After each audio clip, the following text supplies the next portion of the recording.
Good day mga ka-painters. Ipiplex ko lang po yung ginawa namin na condo na bali nag-renovate po tayo dito. Yung sa CR, tiles installation po yan. Saka naglagay po tayo ng dalawang cabinet. Saka ng laboratory mga ka-painters. Yan, nakikita nyo naman po yan. Ayan yung kinabit natin dyan. Bali yung wall lang yung tiles natin yan. Yung flooring meron na dati.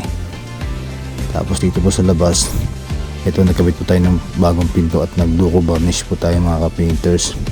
Plus yung cabinet na yan, dati ng cabinet, na-repaint lang natin, iniba natin kulay, ginawa natin siyang light gray. Tapos ito pong buong condo na ito mga ka-painters, na-repaint po natin mga ka-painters. Itong project na ito ay talagang nalugi kami rito, hindi kami kumita rito mga ka-painters. Pero kahit ganun pa man ang nangyari, pinatunayan namin na hindi namin iniiwan yung aming project kahit hindi kami kumita mga ka-painters. Yan, pinatunayan namin sa may-ari na may isa kami salita para tapusin itong project na aming pinangako sa kanya mga ka-painters hanggang matapos. Hangin naman mga ka-painters, satisfied naman yung may-ari sa aming ginawa. Maraming salamat mga ka-painters.